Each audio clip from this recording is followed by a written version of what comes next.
원숭이 두창이라는 질병은 어떤 질병인가요? 우리가 흔히 그 사람의 두창을 뭐 천연두, 마마 이렇게도 표현을 하는데 이 두창 바이러스가 그 원숭이 두창하고 사람 두창 바이러스 자체가 그 바이러스학적으로 상당히 가까운 그런 형태입니다. 1970년도에 이 원숭이 두창이 처음 사람에게 감염될 수 있다는 것을 알게 되었는데요. 그 뒤로 중앙아프리카하고 서아프리카 지역에서 많은 환자는 아니지만 일정하게 그 원숭이 두창에 감염된 사람들이 발생을 하고 있었고, 그 중에 이제 아주 어린 영유아 그리고 임산부 면역 저하 질환자들이 사망하는 그런 사례들이 이어지고 있었죠.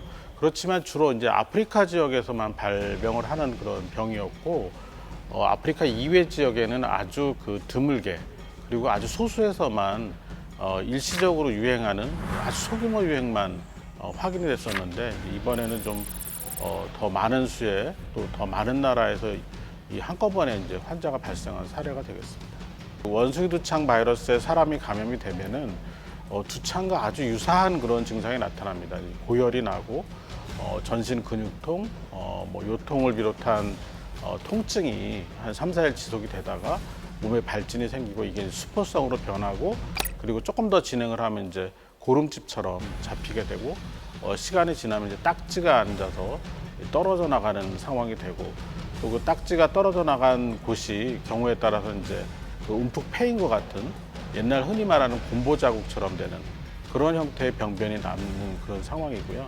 이제 그 과정에서 그 말씀드린 것처럼 이렇게 면역 저하자나 어린이, 임산부 같은 경우는 이제 사망을 할 수도 있는 병입니다. 원숭이 두창은 어떻게 감염된다고 지금까지 밝혀져 있나요?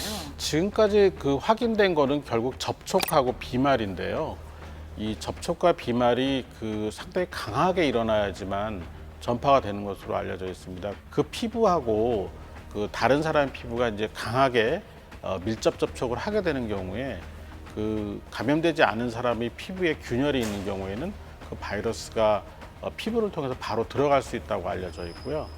또 하나는 이제 비말인데, 이제 감염된 사람이 말을 하거나 뭐 기침하고 재채기 할 때 나오는 비말에 바이러스가 들어있다가 옆에 있는 사람이 이제 들여 마시면 비말을 통해서 감염이 될 수가 있는데, 이 경우도 뭐 그 코로나19처럼 아주 그 짧은 시간 동안에 또 상당한 거리를 갖고 노출이 됐을 때에 비해서 훨씬 더 가까운 거리에서 좀 긴 시간 동안 노출이 돼야지만 비말 전파가 된다고 알려져 있습니다.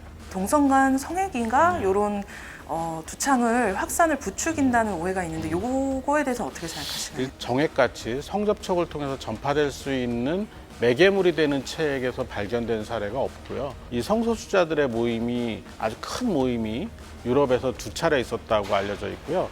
그 성소수자들의 모임이 주로 이제 남성 동성애자들의 모임이었기 때문에 이제 그렇게 보여지는 거죠.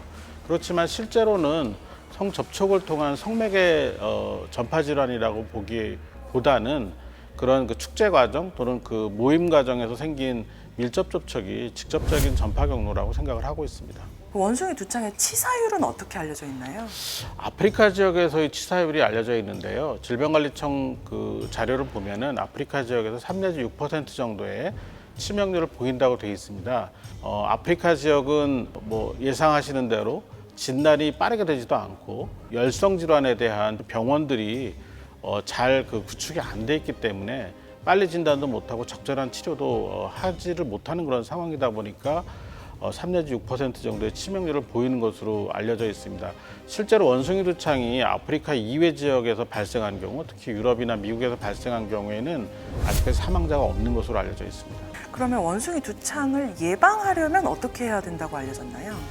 일단은 뭐 전파 경로가 아주 그 밀접한, 그리고 상당히 그 긴 시간 동안의 피부 접촉이나 비말 전파이기 때문에 뭐 당연히 이 손위생 그리고 마스크 착용만으로도 충분히 전파 차단이 가능합니다. 치료법이나 백신은 있는 상황인가요? 사람 두창에 대한 백신을 한 3천만 명분 이상 비축을 하고 있는데, 이 사람 두창용 백신이 원숭이 두창을 예방하는 데 한 85% 정도의 효과를 갖고 있다고 되어 있습니다. 그래서 만약에 혹시라도 이 원숭이 두창의 유행이 커질 가능성이 높다라고 보면 이 사람용 두창 백신을 이용할 수 있는 상황입니다. 지금 우리나라가 비축하고 있는 대부분의 그 사람용 두창 백신은 분지침이라는 그 특별한 그 주사침을 이용을 해서 피부를 좀 긁거나 아니면 찌르는 형태로 백신을 접종하게 되는데요. 이 한 번에 한 15번 정도의 분지침으로 찌르는 그런 행위를 해야 되기 때문에 이 훈련되지 않은 분들은 접종을 시키기가 좀 어렵습니다. 실제로 이제 그 두창 백신을 맞아야 되는 분들 같은 경우에도 백신 접종을 한 뒤에 두창이 생기지 않는지를 보는 그 일정 기간 동안 다른 사람하고의 접촉을 좀 중단하고 격리를 해야 될 그런 필요성도 있습니다. 장년층 분들 중에 천연두 백신을 맞으신 분들이 좀 있어요. 그분들은 그럼 걸릴 위험성이 좀 적은 건가요? 그 사람 두창이 마지막 환자가 확인된 게 1978년입니다. 78년생 이전에 있는 분들은 두창 백신을 일부러 맞지 않은 이상은 접종을 했을 가능성이 높고 이제 그런 경우에는 아무래도 접종을 하지 않은 분들에 비해서 이 원숭이 두창이나 두창을 예방할 수 있는 그런 항체를 갖고 있을 가능성이 높습니다.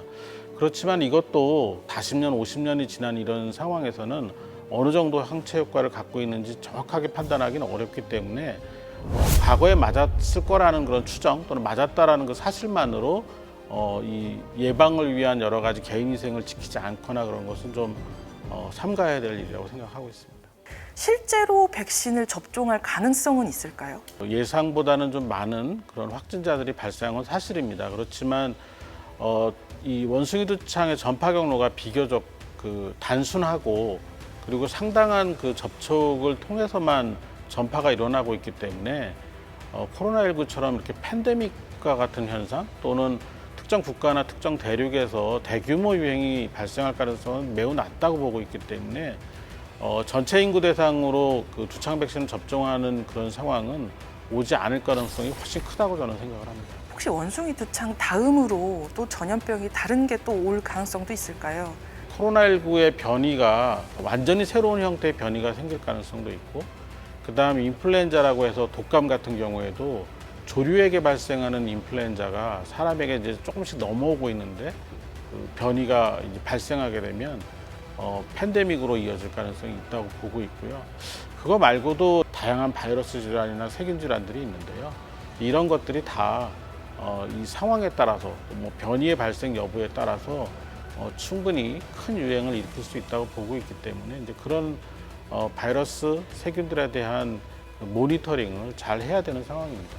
원숭이 두창에 대해서 이제 우려하시는 분들이 많은데 그분들에게 말씀해 주시고 싶은 게 있다면 어떤 게 있으실까요? 글쎄 뭐 원숭이 두창이라는 병이 뭐 많은 분들이 생소하게 느끼시겠지만 사실은 알려진 지 꽤 된 병이고요. 그동안 이 원숭이 두창이 그 유행했던 그런 사례들을 보면은 아주 일부 지역에서 소수의 환자가 그 앓고 나서 대부분은 종료가 된 바가 있습니다. 그래서 이번에는 그 전보다는 뭐 확실히 규모가 좀 더 크고 굉장히 동시다발적으로 여러 나라에서 발생한 사례들이 있지만 대규모의 유행으로 이루어질 가능성은 낮다고 보고 있습니다.